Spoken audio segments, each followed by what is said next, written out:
Hello, everyone. Welcome back to my channel. Thank you so much for joining us today. A little bit earlier than usually, but I'm sure if you're not watching us live, you will rewatch the stream. My guest today doesn't need introduction. Alex Krainer is back with us. Very happy to connect with Alex. Thank you so much again for finding time for my audience, Alex. Always a pleasure, Anya. Good to be with you. Thank you. Thank you so much. So I just want to mention before we start that someone left the comment under one of my videos that they are pretty sure that my channel is being suppressed and the likes are not showing. Even if you hit the like, it bounces off. And, I don't think there's that much censorship as it used to be nowadays. However, this still might take place. So I would really appreciate if you hit that like. Sometimes you have to hit a few times in order for it to be there, because it helps with the algorithm. If you leave the comments and all your support for me, especially on Patreon, I would really appreciate it. And for Alex on his Substack, you can subscribe to his Substack, and as well as you can find his website down below this video. So Alex, I was thinking about the topics for today, and I actually want to focus mainly on Europe. I mean, of course, we will go in many directions. I will have a pretty lengthy question, but before I have this question to ask you, I want to play a clip I came across on Instagram. This is in regards to United Kingdom, but the topic will be in a scale of Europe. So the statistics are pretty staggering in this clip. So let's play it, and then I will ask you my question.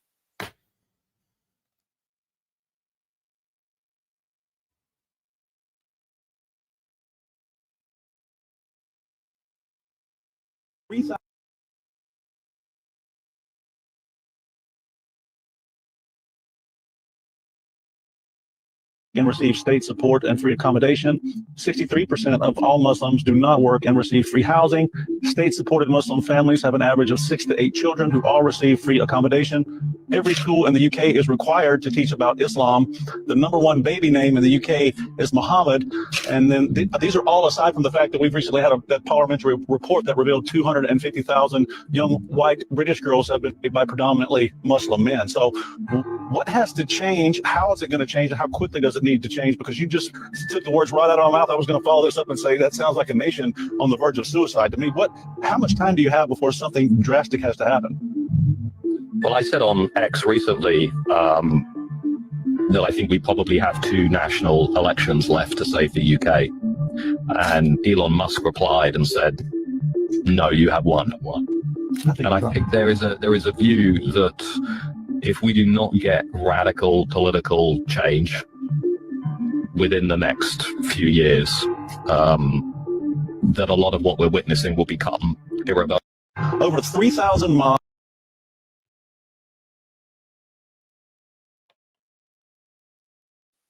So I decided to play this because today I want to look at Europe as one, even though we know that UK is no longer part of European Union. However, my question here, Alex, is this, and this is something that I am really pondering on. So there is an opinion that Europe will become a historical open-air museum, and its countries will be visited by tourists from other parts of the world who will want to see the remains of the splendor in architecture or art. If this representative part is to be preserved, how will it be possible when, as we can see, most of the illegal immigrants are flooding Europe, destroying buildings and churches, attacking people, and showing no respect for its heritage? So my question here is, what will remain of Europe, in your opinion? How do you see Europe in the next, let's say, 10 to 12 years? How it will look like? I think it will depend in large part on European peoples. And I think that the reason why I say that is because I think that we do have some agency here. And we can see that in things that are happening in France, in Germany, in Romania, in Italy. I think that we don't have to just passively watch all this happen. I think we can do a lot to change the outcomes. Just this morning, there was a vote in German parliament. Friedrich Merz was supposed to become chancellor. They were supposed to have their coalition agreement all done and signed, and they would go and live happily ever after and prepare Germany for war against Russia. Except, as it turns out, some members of his very own coalition and his very own party apparently voted against him, which was an absolute catastrophe for Friedrich Merz and a humiliation. And I think that it's the result of this unhinged warmongering, this almost overt embrace of evil, where lying, giving false promises, everything is now seen as acceptable by the ruling establishment if it's profitable, if it gives you greater power, and so on. And people are saying no. And we've seen that in Romania, they tried to disenfranchise this sovereigntist option, and they banned Calin Georgescu from running, but then his stand-in won the elections, the first round, and it looks like it's going to be extremely difficult and extremely risky for them to try to prevent him from winning the second round. If they try to do that, who knows? Maybe the consequences will be even worse for them. Then they banned Marine Le Pen in France from politics, and then 10 days ago she held a speech in Paris. Lots of people attended. It was followed by anti-war protests across France. People saying, "My children will not go to die for Ukraine." We've seen similar things happening in Germany and elsewhere across Europe. So I think that we can't predict what Europe might look like 10 years from now, but I would say that within those 10 years, the European Union will probably disintegrate, and NATO will follow as well. Well, I don't know which organization is going to disintegrate first, but it doesn't seem to me that all these old structures of post-World War II rules-based global order are going to survive. And so what's going to happen in their place, what's going to take their place, how the continent might develop from there remains, I think, largely unpredictable.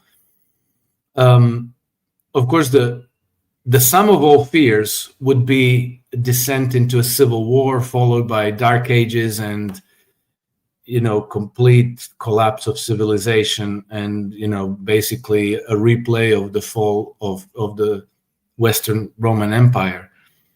But we have to remember that we have alternatives.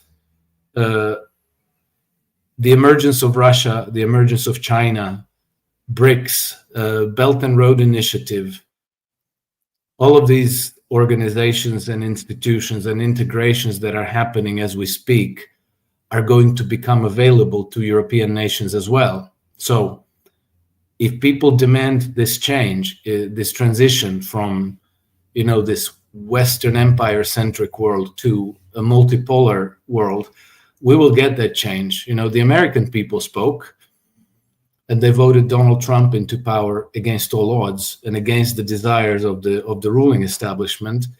And one of the first principles that Donald Trump's government embraced as a policy point is that the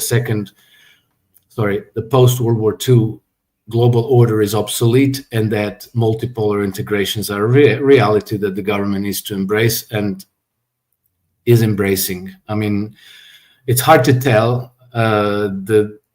Donald Trump's government is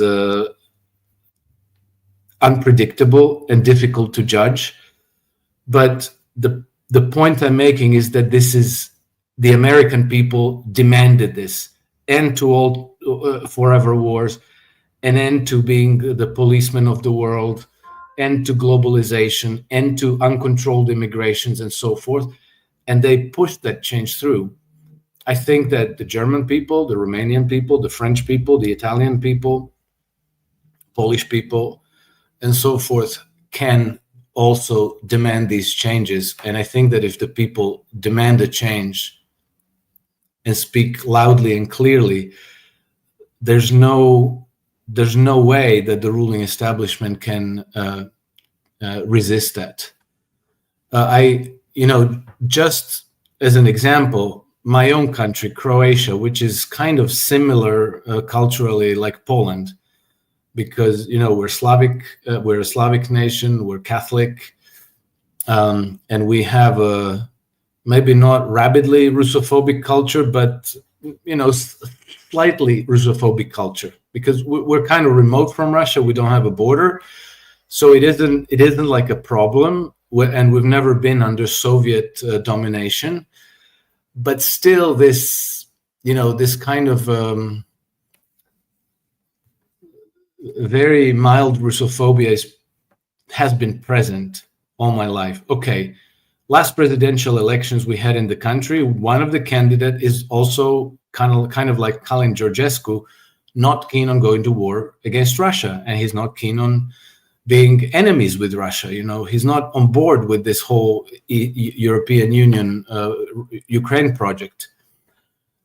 And so as a result, the ruling party and the party that holds the government, the prime minister's party, and the media, which are all, as everywhere else in Europe, completely controlled by the Western establishment, they all piled in on him, and they demonized him as a Putin puppet, as a Russian agent, and kind of like Kalin Georgescu, almost the same thing. Well, guess what? People voted for him by a margin of 74%. He won 74% of the vote. This is the mood of the people. The media and the establishment said, "Oh, he's a Russian agent," and the people said, "Cool, I'm voting for him." So this is, what's going on below the surface. Things that you will not see if you read the media, if you watch TV, but this is the will of the people. And I think that if people aren't kind of pushed to defeatism, pushed to give up, they will be able to force certain changes. And who knows, maybe 10 years from now, we're going to be not just a museum of the world, but maybe we will be trading with China, with the United States, and with the rest of the world on a mutually beneficial basis. Maybe we will make peace with the fact that we no longer colonize inferior peoples around the world. Oh, well, and maybe it'll be a better world for everyone, and including European countries. It won't happen under the EU, but it might happen under governments of, who knows, AfD and similar sovereigntist movements around Europe. Thank you for that, Alex. I have to say that this is actually the vision I hold for Europe, personally, in my gut, in my spirit. However, two things. As I was watching the results of the Romanian election, which are fantastic, I was thinking what took place is, in a way, similar to what took place in the United States, and that was too big to rigged. Because even though they wanted to steal the election, as they always do, they simply couldn't. How that happened, that's another story. I don't know. I was not behind the voter machines, but that's how I felt. And I want to just close this question with a second question here. In this picture that we have on Europe right now, and I see a lot of those videos that they are trying to hide how dangerous it is in many countries right now, in Sweden, in France, in Italy, in Germany. How do you see the illegal crime, migration being balanced? Because I think this is truly the biggest threat for Europe, not Russia, we know, but how do you see this balancing out ultimately, so we don't have those experiences anymore? I think that, well, I thought about this, and I talked about this with some of my Irish friends, who are absolutely run over by migrants. I think that if you're stuck with the migrants, you can't make them disappear. Then I think that what people have to do is, let's say that community leaders from the native population have to make contact with the leaders of these immigrant groups. I think you need to make introductions and say, look, they brought you here to use you against us. We're just going to end up spilling a lot of blood for somebody else's purposes. You're here, we're here. We have to find ways of coexisting peacefully. And so what you want to get out of this is that the two communities meet, that they're not complete strangers to each other, that the native population have a flow of information from the immigrant community so that you know what they're up to, and if they're up to something, that you find out beforehand. Somebody calls and warns people, hey, this is what's coming, prepare. And so let's say that would be a way to apply some, flame retardants in the communities to try to, let's say, dampen a potentially explosive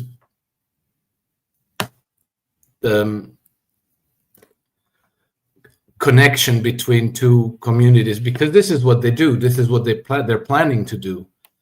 They're planning to use these communities against us, and they're waiting for us, somebody on our side, to flip out and maybe hurt people on the other side to then rouse them. It's quite obvious what they're trying to do. You also have to politically try to protect law enforcement, because what I've noticed over many years now is that the people in power are deliberately destroying and demoralizing police forces everywhere. In Britain, in Sweden, in France, in Belgium, in Canada, in the United States, everywhere you see that, police forces have very high rates of suicide. You see that they're resigning in droves, that they're leaving the force, that they feel completely disempowered and disenfranchised. Doing their job has become near impossible. And why is this happening? Well, exactly because they want to replace the police force with the immigrants. Why? Because the immigrants have no roots in the community. So if the orders come, brutalize and abuse the local population, an immigrant will have much less of a scruple about this than somebody who might have grown up with that same community, who might say, no, I'm not going to do that. These are my former school friends and colleagues and teammates that I played football and basketball with. I'm not going to be doing this to their families. So, then your ability to oppress the population is reduced. So instead you try to populate the police forces with these people who have no roots in the community. So, we have to think of the police force and law enforcement as actually part of our systems, and take action to defend them and to protect them and to make them aware that we're on their side, not because of any sentimental attachment to law enforcement. Most people think of police as violent thugs, which is partly true. But nevertheless, if they're all immigrants, if they're largely made up of immigrant population, that's a whole lot worse than if it's people from your own native community. Okay, but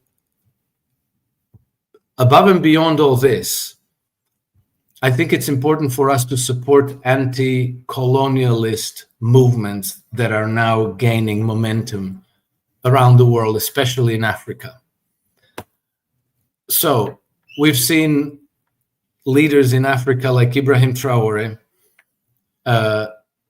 start nationalizing their domestic industries and resource extraction.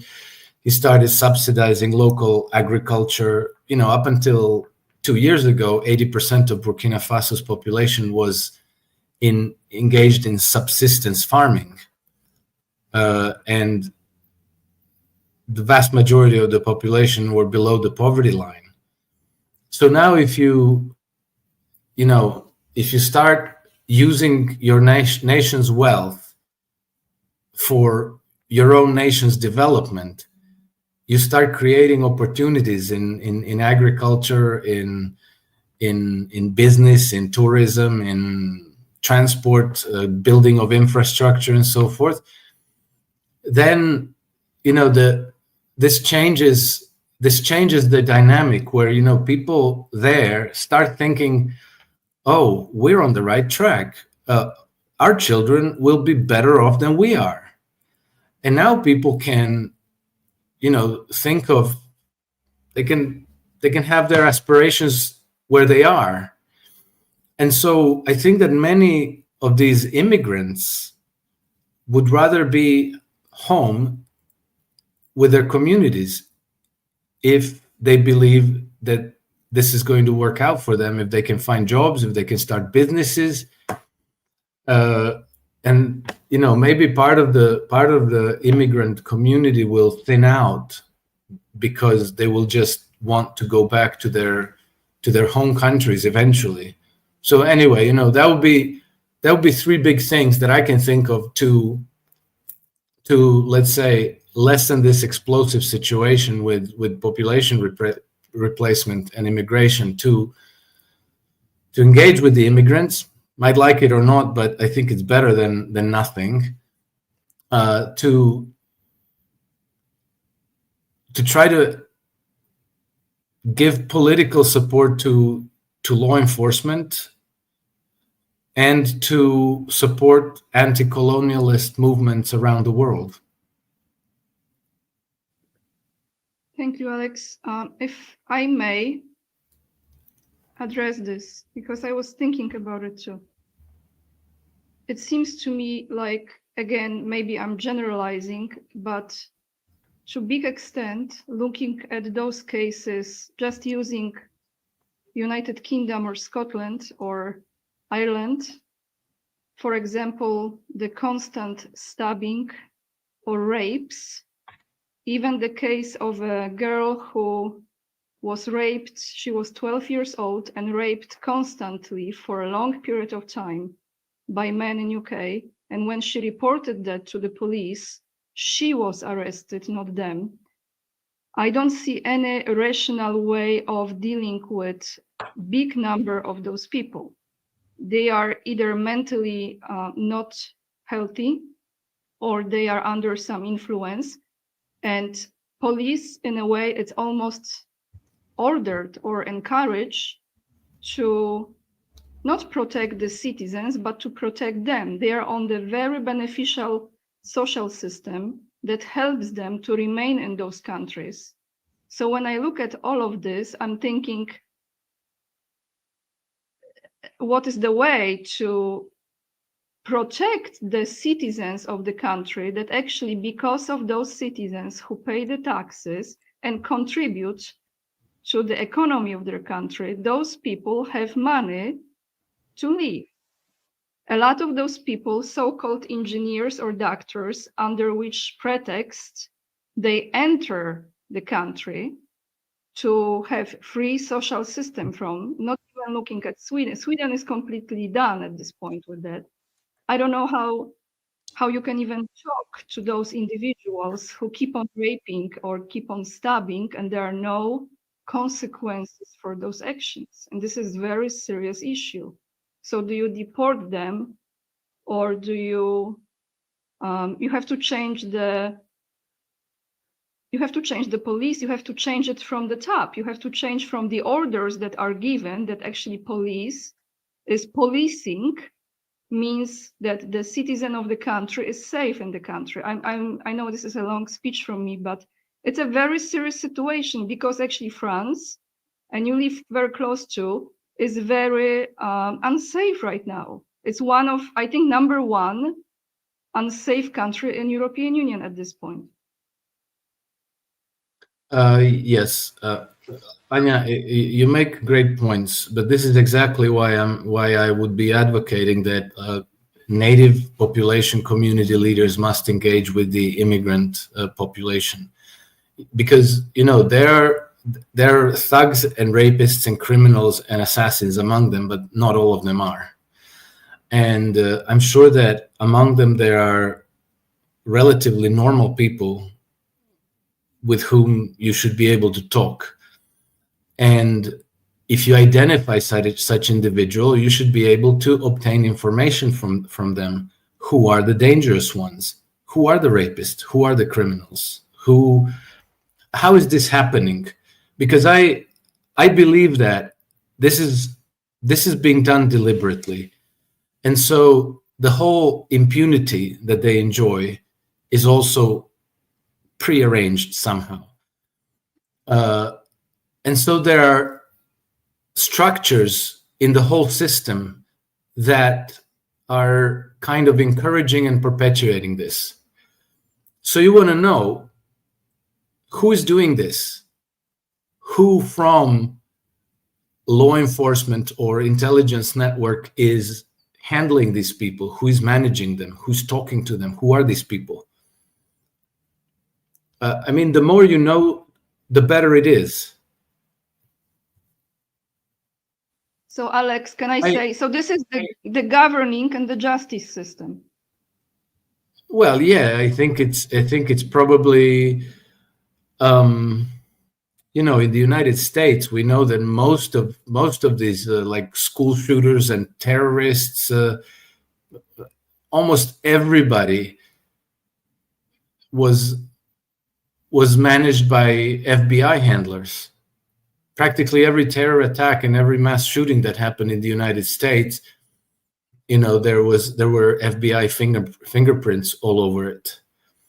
And I'm sure that the same counterparts of these similar agencies are doing the same things in European countries as well, and in Sweden and in France, and in the UK, in Ireland, and so forth. So I think that if you want to protect your community genuinely, you want to know about this. And it also, I think it doesn't help to say like, oh, these are Muslims. Well, yeah, they happen to be Muslims because that's where they dragged in from. I don't think it would be better if they dragged in a bunch of Ukrainians. They could do the same. I think we have to understand that the real enemy is this occult oligarchy that's in charge of Western power. And if you go back to the formation of European Union, you know that it's been certain banking families who were there when the foundations were made, when the ideological framework was defined. There was a certain Count Coudenhove Kalergi who pretty much wrote that the plan was to mix up European population with an influx of migrants to kind of homogenize the population so that you could erase our traditional culture and our identities and turn us into, I don't know, worker ants, I guess. And then this all was made into United Nations agenda, which said that before, I don't know, 2030 or maybe even sooner, that 60 million migrants should be flooded into European nations. And you see how extremely, extremely zealous they are about forcing every country to adopt these measures. And you know, they want to get rid of Viktor Orban so badly because he said no and he kept Hungary free of these illegal migrants.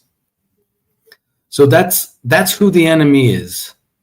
The migrants themselves, Muslims or whatever, brown or whatever color, you know, that's not so important. But they are there to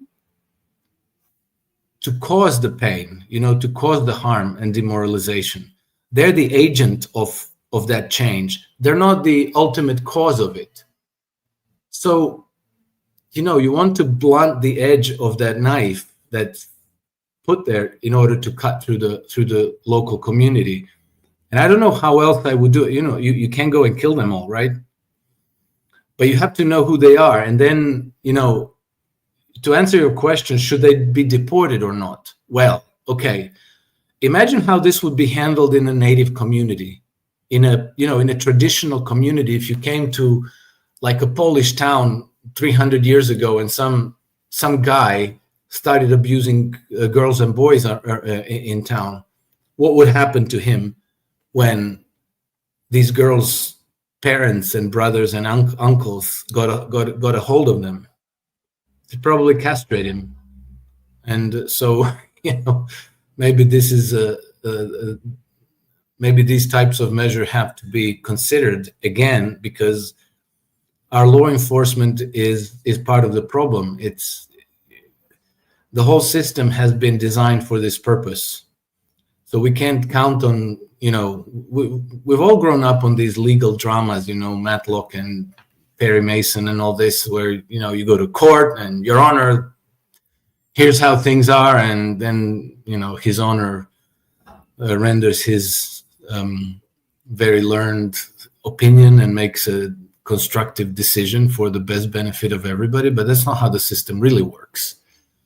So maybe the native communities have to take issues into their own hands to some extent and protect themselves. Thank you, Alex, and thank you for clarifying that, because my intention with playing that first video was not to say that Islam is a problem. This is not. I know. Yeah, thank you for saying that, because I know some viewers here probably mistaken by. No, yeah, I understand that, but you know, there's a lot of posts, videos, and commentary and articles everywhere around social media now, which is almost deliberately pointing the finger at Muslims. You know, it's, and I suspect that maybe these people are part of it. You know, they're trying to escalate the rhetoric. They're trying to escalate the hostility, so that, you know, at some point it all explodes and spins out of control. You know, it's again the same scenario, like how they sponsor two sides of the wars. It's almost the same script, just different. They use different forms. Is it military, or is the religion, or is nationality, or it's culture, whatever it is. So since we are not having too much time today, I will have one question, but it's a strange intro to this question, because I want to share a scenario that maybe some of you will be just scratching your head and saying, what is she talking about? However, I just want to present that as one of the options and ask you, Alex, for your opinion. So let me present this scenario. Behind the scenes, Russia and United States unite, I would say already united, but unite and continue the war in Ukraine that is leading to the collapse of Ukraine and Europe and the deep state represented by the City of London and Vatican and many other places. If Europe joins the conflict militarily, it only accelerates process of its self-destruction. Ultimately, with failed economies and the EU falling apart, Russia and the United States present a plan of reconstruction and among each other decide which parts they will rebuild and which parts will have their influence, some form of another. So this is kind of like a Yalta 2.0, but not quite. So that is one of the scenarios that I see, in a way, cleaning up, purging, detoxing the darkness in a kind of dark way. How do you see that, and how soon do you think the Ukrainian war will end? That's all the questions I have for today. I tend to agree with you, you know. I think that the game is being played in a very different way from what is being disclosed through the media, even through social media. And I think that a lot of it is being coordinated behind the scenes by the Trump administration, together with his Russian and Chinese counterparts, which is why people talk about tariffs, for example, like, oh, look, you know, Trump has made a complete mess of the whole thing. How do you know? Maybe this is exactly what he intended to do. You know, we see that, you know, to begin with, he already declared that his administration, they consider the previous the rules-based global order, the post-World War II global order, that it is being used as a weapon against the United States. So would it be beyond him to push this order towards destruction? Yes, of course, it shouldn't be considered beyond him. Much of this might be deliberate. Is there going to be pain along the way? Yes, of course, there's going to be pain along the way, but pain's coming anyhow. You know, even if you decided, I'm not going to rock the boat, I'm not going to do anything, I'm just going to let things coast the way they are, well, they're still going to implode, because it's not like we're on a sustainable path to prosperity and everything is going to be fine if you change nothing. No, if you change nothing, the system still collapses. It's mathematical. There's no way of avoiding that collapse. So it's not Trump's creation. So you know that it's going to collapse. Now, you might decide to make a choice of maybe triggering a controlled demolition and then trying to move the process in a direction that suits your goals, meaning demolishing the global order as it is. And as you know, the Trump people already told us, embrace the multipolar integrations. And if you're going to embrace the multipolar integrations, who are you going to talk to? Obviously, you're going to talk to the Russians and the Chinese, right? You're not going to be talking to Burkina Faso, right? Or Argentina. Which tells me that at some level, they must be talking about these things. And a lot of this stuff that they're doing might be coordinated. China doesn't want to depend on the US as an export market. They might want to break that dependency. So this could be handed, this apparent clash between the two countries. Russia wants a new security architecture that preempts the need for a global policeman in the world. Trump wants the United States to not be a global policeman anymore, because, you know, all these 800-900 military bases everywhere around the world cost a lot of money, and not only they're increasingly getting their butts kicked everywhere, because it's all based on obsolete war doctrines and weapon systems. So maybe what we perceive as bungling by Trump is his attempt to trigger a controlled demolition of the current system. Yeah, it's going to be painful, but that's already inevitable. So that part, I tend to think along the same lines as you just suggested.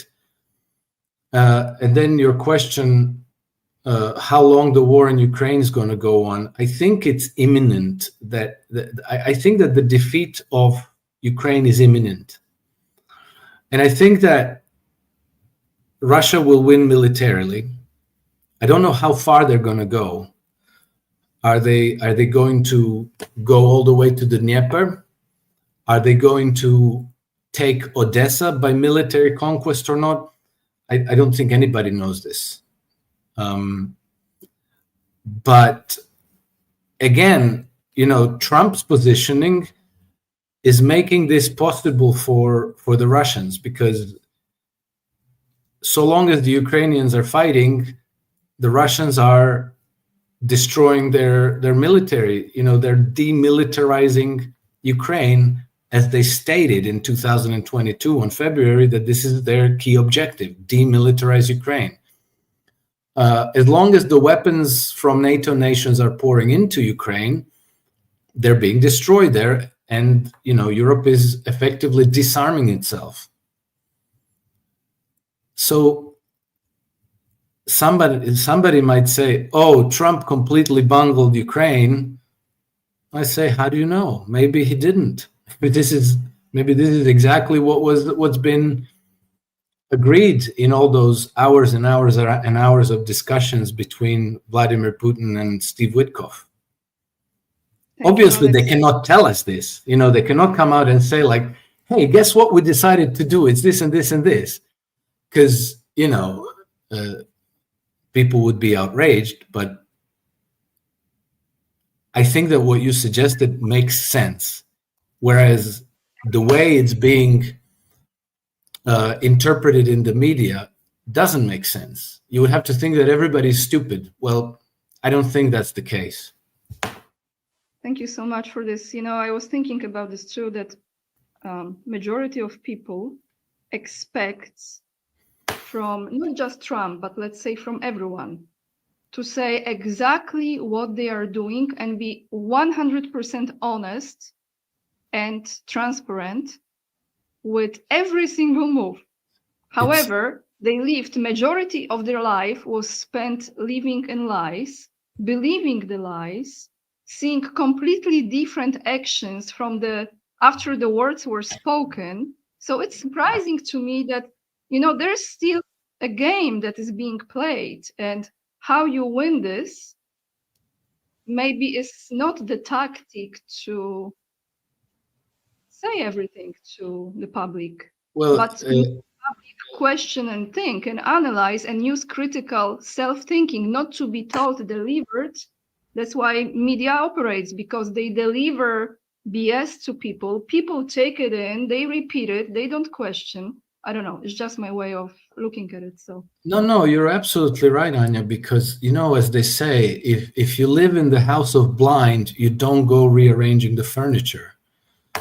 And it's people are not blind, but in the United States, people grew up and have been educated for generations in a particular kind of a system.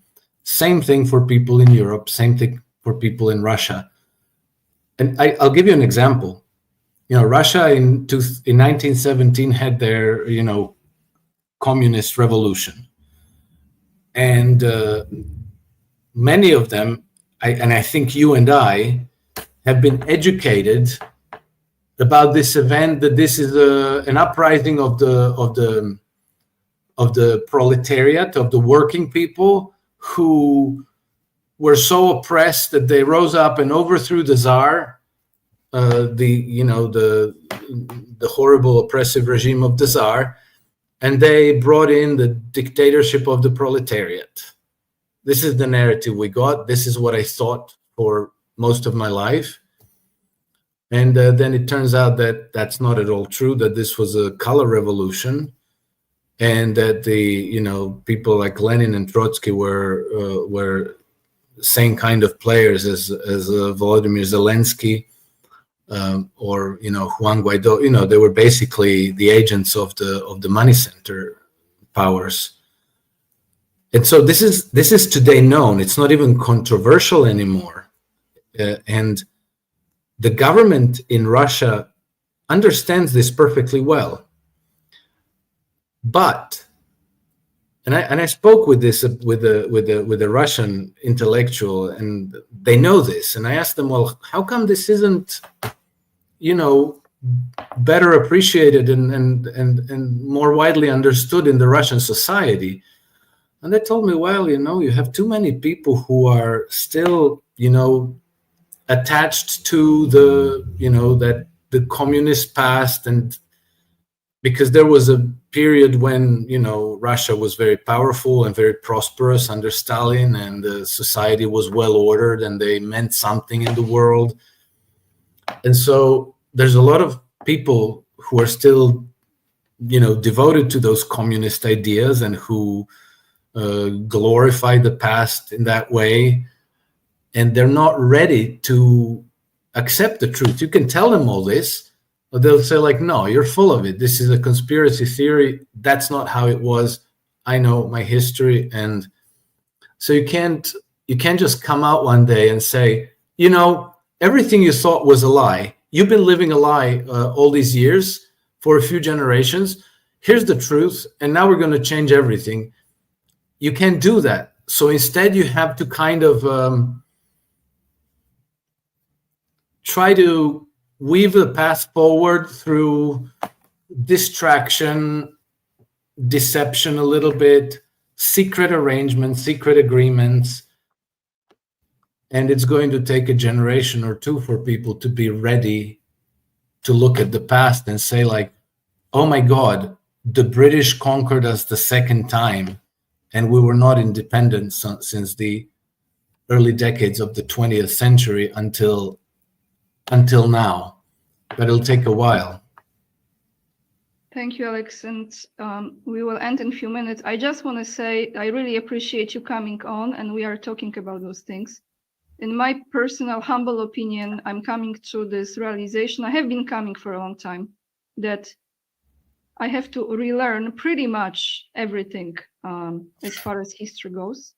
And we have been lied from every side. Doesn't matter who won, wrote the story, this winner, that winner, regardless. I think when it all comes down to, and I can only speak for myself, is how the individual is mentally and spiritually ready to detach from the story or the identity or the reality that has been created for him to live in.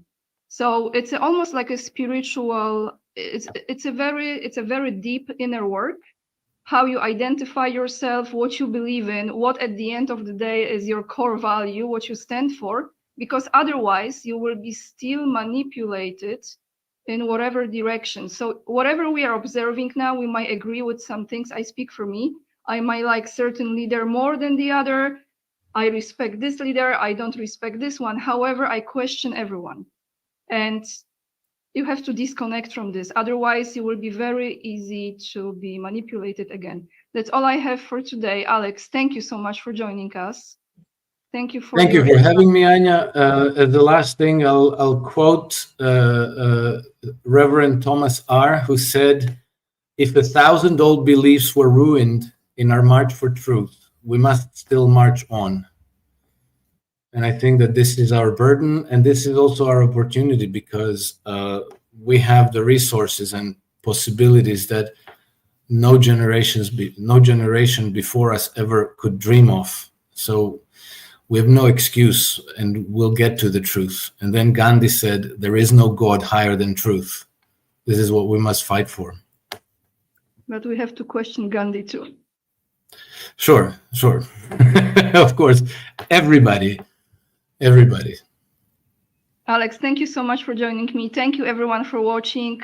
Make sure to hit the like if the conversation brought you, and I'm sure it did, any value.